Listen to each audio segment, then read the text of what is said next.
and welcome to this week's edition of my podcast. I'm your host, John Geller, and today I want to tell you a short story of something that happened to me this past summer.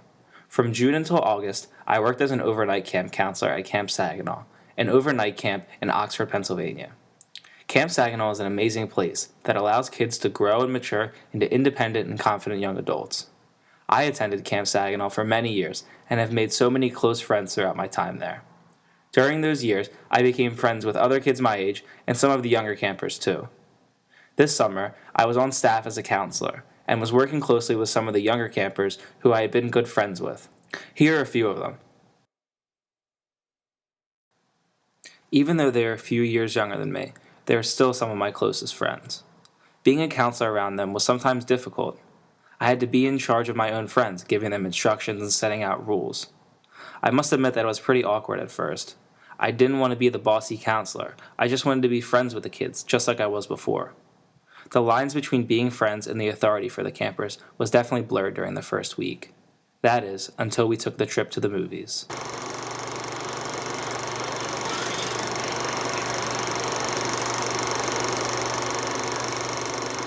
It was a Wednesday night, and the whole camp was going to the theater. We were going to see Transformers the last night. About 5 yellow school buses picked us all up and drove us to the Concord Mall in Delaware, to the Regal 16. Let me set the scene. During a hot and humid Delaware Valley summer, the last place you would want to be is on a school bus with no air conditioning. It's almost as if your skin sticks to the plastic seats. The theater itself was a massive place. It was about 4 stories high and honestly one of the nicest theaters I've ever been to. All of the kids piled off the buses, I gave my campers their tickets, and we rode the long hall up 3 escalators to the top level, where our movie was being played. I stood and watched as all the kids lined up to buy the overly expensive popcorn and candy at the concession stand. While waiting, I decided to go to the bathroom before the movie started. I strolled into the bathroom, and right when I walked in, I heard someone calling my name, but I couldn't see who it was. I paced around the bathroom and finally found the source of the calls. I recognized the voice as one of the campers who was one of my close friends, Ben. He was in one of the stalls. When I walked up to the door, he opened it, and what I saw took me back. He was wearing flip-flops, and his right foot was dripping with blood. His right flip-flop was now home to a pool of his own blood. He showed me the bottom of his right foot, which had a 2-inch gash on his big toe. In a stuttering voice, he told me that when he got off the escalator at the top, his flip-flop got caught in the gap between the steps and the sharp teeth. The teeth had cut right through the almost 1-inch thick rubber sole of his sandal right into his toe. I could tell by the look in his eyes and his pale face that he was scared. In that moment, I could not panic and my instincts took over.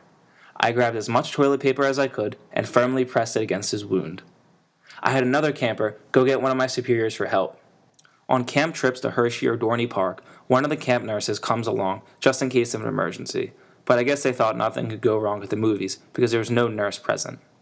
I was in the bathroom now with Ben, talking to him about anything except the current situation to keep his mind off of it.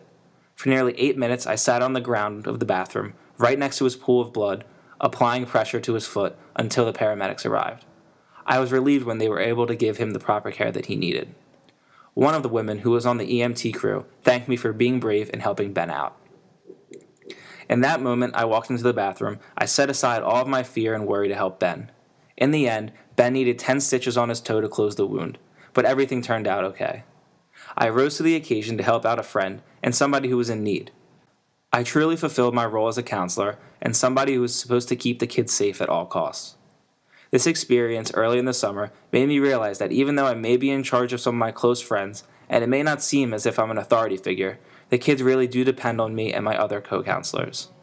It set the tone for the rest of the summer and made me realize that even though we may be having fun all day and night, I was and am somebody that the campers look up to in a time of need. I learned so many valuable skills in a short few months as a counselor, but I'm planning on using them again next summer when I will go back as a counselor to Saginaw. Thank you for tuning into my podcast today.